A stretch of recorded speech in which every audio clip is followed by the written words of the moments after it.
Mario games are inevitable on Nintendo consoles, so the new Mario game on the Wii U was to be expected, although instead of the 3D platformer, we got a classic 2D platformer. This game is the fourth game in the new Super Mario Bros. Series and follows the trend of having 3D graphics in a 2D setting, and also brings back the 4-player co-op from the new Super Mario Bros. Wii.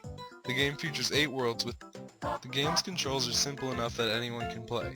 In single player, Mario is controlled with the gamepad, the D-pad controlling his movement, B causing him to run, and A causing him to jump, while in multiplayer the gamepad controls the boost mode, allowing the player that is using it to use the touchscreen to place platforms, interact with the environment, and stun enemies, while Mario, Luigi, and the two Toads are controlled by the Wiimotes in the same manner as they were used in the new Super Mario Bros. Wii, with the D-pad controlling movement, 1 causing Mario, Luigi, and the Toads to run, and 2 to jump.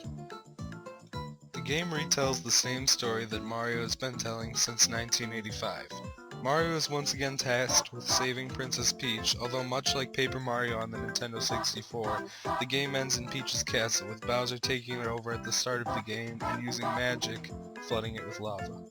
The music in New Super Mario Bros. U heavily relies on remixes and recreations of music from past games in the series, with everything from the original overworld theme to the end level theme returning. Unfortunately, this game, like the others in the new Super Mario Bros. Series, suffers from the addition of too many ba's to the song, which can get irritating very quickly. The game has 4 modes of play, with the bulk of the game being the story mode, taking place across 8 worlds, which I'll go into more detail about in a minute. The game also features 3 other modes, 2 both single and multiplayer, the new challenge mode letting players test their skills in various ways, like finishing a level as fast as possible or collecting as many coins as they can before the flag of the level, and boost rush mode, where players must race against the stage to keep from falling off the back of the screen.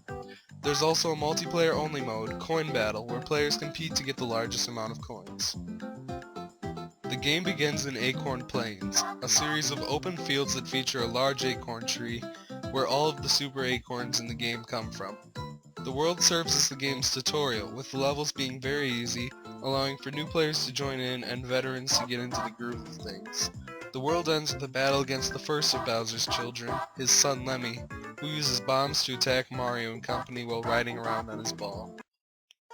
Following Acorn Plains, the game's difficulty bumps up, as Mario crosses into the Layer Cake Desert, where he is faced with new challenges, primarily sand-based enemies like Pokies and Quicksand, which can swallow up Mario if he stands in it for extended periods of time.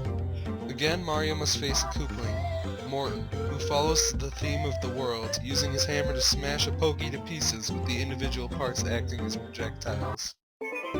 After crossing the desert, Mario ends up at a crossroads, with one branching down to the third world, Sparkling Waters, and one going up to the fourth world, Frosted Glacier.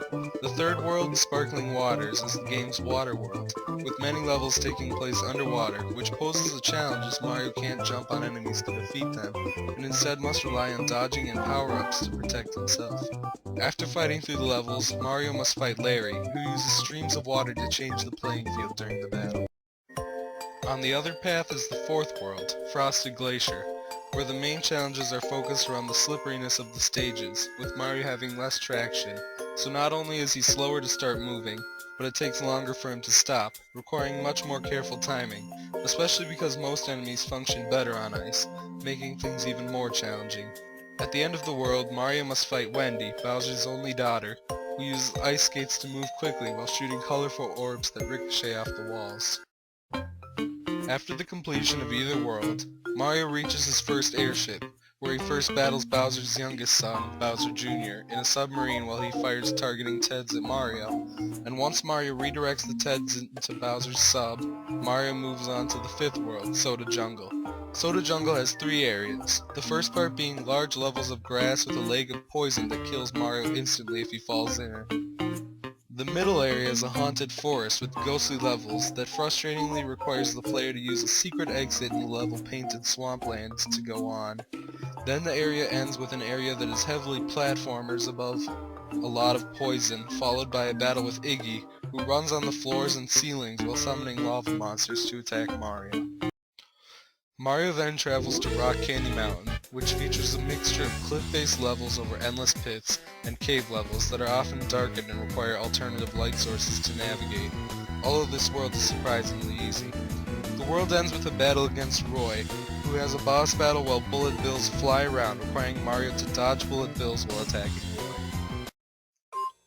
Mario then travels to the Sky World, Meringue Clouds, a world that takes place entirely in the sky, where Mario must be careful to stay on platforms that are often moving without falling, as going off the screen is instant death.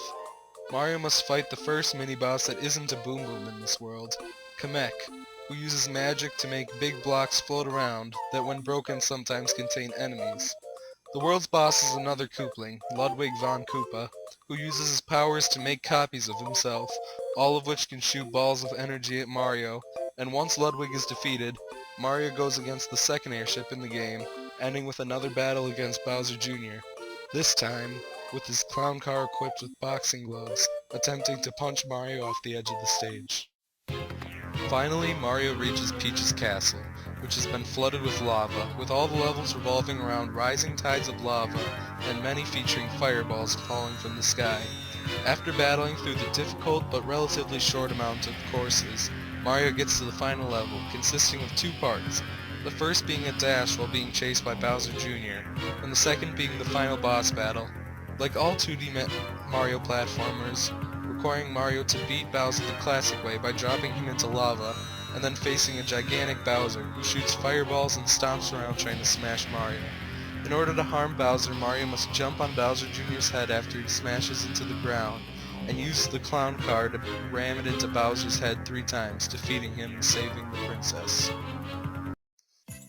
New Super Mario Bros. U also has an upcoming DLC releasing this year, Super Luigi U, which we will be reviewing when it launches. Okay, now for a quick rundown. The pros. First is the good learning curve. The game starts out easy, but it gets more and more difficult, to the point where, especially in the last 2 worlds, it could possibly be challenging for even veteran players. Second is the varied gameplay, especially for a 2D platform with levels consisting of staying on moving platforms or classic platforming and all sorts of different mechanics. Third is the 5-player co-op, especially with the new gamepad being able to assist players, which is number 4. And 5, a very fun final boss battle. The cons of the game is that the music is mostly just remixes of older songs, with the ba-bas placed in the middle. Second, fighting Boom Boom as the mini-boss every time isn't very fun because he's kind of just a repetitive boss. And third, some levels, especially like the World 7 boss level, are pretty frustrating. But despite its flaws, New Super Mario Bros. U stands out as not only an amazing platformer, but an amazing title in general. New Super Mario Bros. U earns a 9 out of 10.